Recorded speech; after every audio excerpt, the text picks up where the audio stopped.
Hello friends, welcome in my channel. तो friends, कल मुहर्रम थे और हर साल की तरह मैंने कल भी अपने फैमिली के लिए ये आटे का मलीदा बनाया था, जो टेस्ट में बहुत ही मज़ेदार होता है। तो मैंने सोचा कि आपके साथ क्यों ना मैं इसकी रेसिपी शेयर करूं। तो चलिए फिर देख लेते हैं कि इसे मैंने कैसे बनाया है।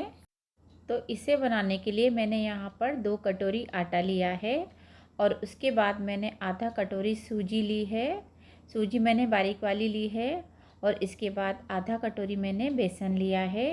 अब इन तीनों को अच्छे से हाथों से अच्छे तरीके से मिक्स कर लेंगे। इसके बाद अगला प्रोसेस शुरू करेंगे। तो अब मैं इसमें मोइन डाल रही हूँ। तो मैंने आधा कटोरी गरम घी डाला है। मैंने यहाँ पर प्योर घी डाला है।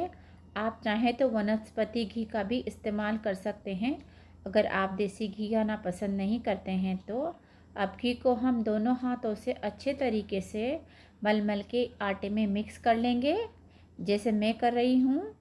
तो देखिए, आटे को अगर हम मुट्ठी में दबा के बंद करेंगे तो इस तरीके से आटा बन जाना चाहिए। तो इसका मतलब है कि ये परफेक्ट तरीके से मिक्स हो चुका है। अब हम आटे में थोड़ा सा पानी छिड़केंगे और देखेंगे कि आटा इस तरीके की फॉर्म में आ जाना चाहिए कि हम अगर लड्डू बनाएं तो उसके लड्डू इजीली बनके तैयार हो जाएं। तो देखिए, मैंने इस तरीके का आटा बना के तैयार कर लिया है। अब हम इसके लड्डू बनाएंगे।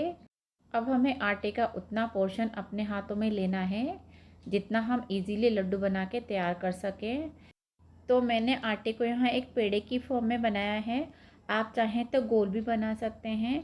तो देखिए, सारे आटे को हमने इसी तरीके से पेड़े की फॉर्म में बना के तैयार कर लिया है। अब हम इन्हें फ्राई करने के लिए गैस पर एक कढ़ाई चढ़ाएंगे और उसमें प्योर घी डालेंगे। घी गर्म होने पर उसमें एक एक करके इस तरीके से इन पेड़ों को रख देंगे और गैस की फ्लेम को हम मीडियम लो पर रखेंगे। जब ये एक तरफ से ब्राउन हो जाएंगे तब हम उन्हें पलट देंगे। पलटते हुए खास ख्याल रखेंगे कि इन्हें आहिस्ता से पलटना है, वरना ये इतने खस्ता होते हैं कि ये टूट के बिखर जाएंगे। तो देखिए, अब ये दोनों तरफ से ब्राउन हो चुके हैं। तो अब हम इन्हें बाहर निकाल लेंगे और दूसरे बैच को भी हम इसी तरीके से फ्राई कर लेंगे और उन्हें ठंडा करने के लिए एक साइड में रख देंगे। और जब ये ठंडे हो जाएंगे तो हम इन्हें ग्राइंड कर लेंगे। तब ये ठंडे हो चुके हैं। तब अब हम इन्हें एक मिक्सर के जार में डाल लेंगे। अब हम इन्हें हाथों से इस तरीके से फोड़ फोड़ कर मिक्सर के जार में डालेंगे और इस तरीके का पाउडर बना के तैयार कर लेंगे। तो देखिए, मैंने सभी पेड़ों को अच्छे तरीके से मिक्सर में ग्राइंड कर लिया है। तो अब हम आगे का प्रोसेस शुरू करेंगे। तो इसके लिए मैंने यहाँ पर शक्कर ली है। शक्कर को मैंने अच्छे तरीके से ग्राइंड कर लिया है। देखिए, इस तरीके का पाउडर बना के तैयार कर लेना है।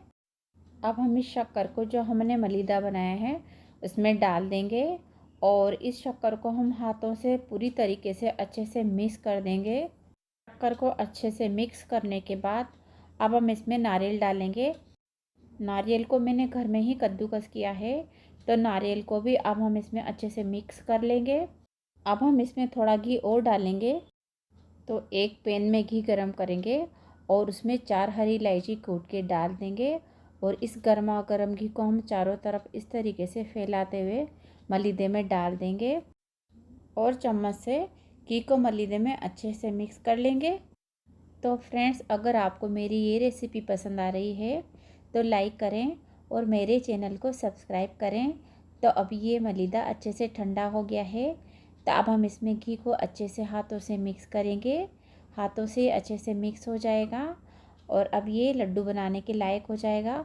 तो मैं इसके 2 पार्ट कर रही हूँ। एक पार्ट में ऐसे ही मलीदे के फॉर्म में रखूँगी और दूसरे पार्ट का मैं लड्डू बनाऊँगी। तो जिस पार्ट को हमें मलीदे के फॉर्म में रखना है तो उसमें हम कुछ ड्राई फ्रूट ऐड कर देंगे।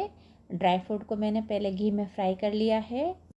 अब इन ड्राई फ्रूट्स को हम मलीदे में अच्छे से मिक्स कर लेंगे और जिस पार्ट को मैंने लड्डू बनाने के लिए रखा है उनके हम हाथों से दबा दबा कर और गोल गोल लड्डू बना के तैयार कर लेंगे। देखिए, इस तरीके का लड्डू बना के तैयार कर लेना है। तो इसी तरीके से मैंने सारे लड्डुओं को बना के तैयार कर लिया है। तो आप भी इन्हें एक बार बनाकर ज़रूर देखिए। आप अगर इन्हें एक बार बनाएंगे तो बार बार खाना चाहेंगे। ये आपकी फैमिली को बहुत ही पसंद आएंगे। तो फ्रेंड्स, अगर आपको मेरी ये रेसिपी पसंद आई है तो लाइक करिए और मेरे चैनल को सब्सक्राइब करिए। तो फिर मिलते हैं अगले वीडियो में एक नई रेसिपी के साथ। तब तक के लिए बाय बाय एंड अल्लाह हाफिज़।